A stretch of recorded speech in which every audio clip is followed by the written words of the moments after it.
We added the modal. Let's now make sure we only display it if we are actually buying something, if we did click the Order Now button.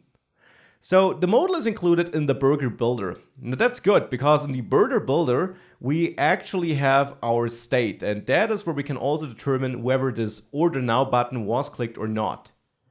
Actually, we can't right now, but we can easily add the logic to do so. For this, I first of all will add something to my state. I don't only need to know if it is purchasable, but if the Order Now button was clicked. So if we are in purchase mode or something like that. So what I want to do is, I want to set purchasing to false. And of course, purchasing should be changed to false once this Order Now button was clicked. So I will add a new handler, a new method. I'll name it purchase handler. Purchase handler is a normal method, and it should be triggered whenever we click this Order Now button. In there, what I'll do is I will set the state of purchasing to true, just like that. And I need to pass this to build controls. There is the Order Now button in the end. Let's first head to the build controller. So under build controls, here we get this button, and I want to add a click listener to the button. So on click, which is the default click listener, since this is a default button. There I want to execute some method which I receive through props, and we can choose any prop name we want here. We are right about at setting this up. So let's simply name this ordered or something like that. So I want to execute this, and now let's move back to the Burger Builder, which is the place where we have to pass props to build the controls. And here on build controls, I'll add this ordered prop we just added and bind it to this purchase handler so that this method gets executed when we click the Order Now button. Now it's of course nice that we changed the state to purchasing. That alone won't change the way we see the modal though. I now could conditionally render this modal. We could add some code to conditionally show or hide the modal. This would certainly be a way.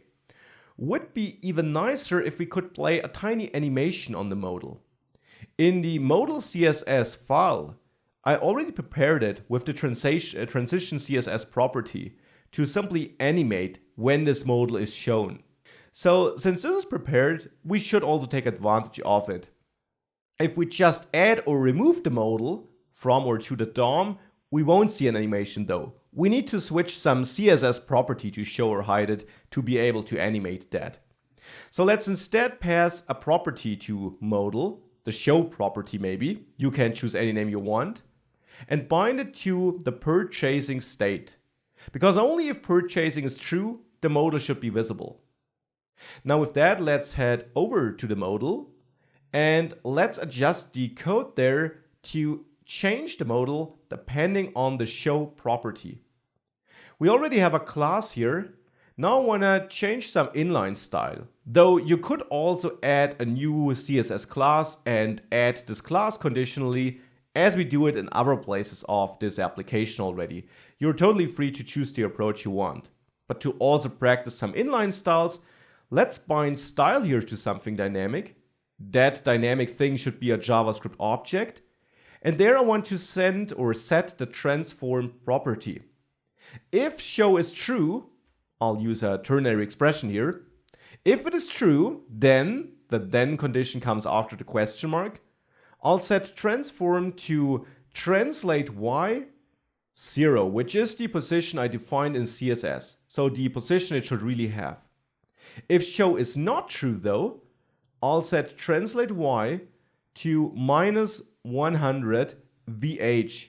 VH is a special unit which refers to the viewport height. So it will simply slide it outside of the screen. I also want to animate the opacity. So let's also set the opacity to something. If props show is true, it should be 1. If it's not true, so if it's false, it should be 0. So it should be opaque, it should be not visible. It should be transparent, I mean, it should be not visible. So with that, we got that and take advantage of the show property. Save all the files and let's see if this works. The modal is gone. Let's add some ingredients and click order now. We got an error here. Cannot read property set state. Let's head over to the burger builder and to the purchase handler. Set state. And do you have an idea why this fails? I'm executing this set state here, exactly the same I use in other methods too. Why could this fail? It fails because of the way I'm creating this method. I use the same method syntax as I use for render.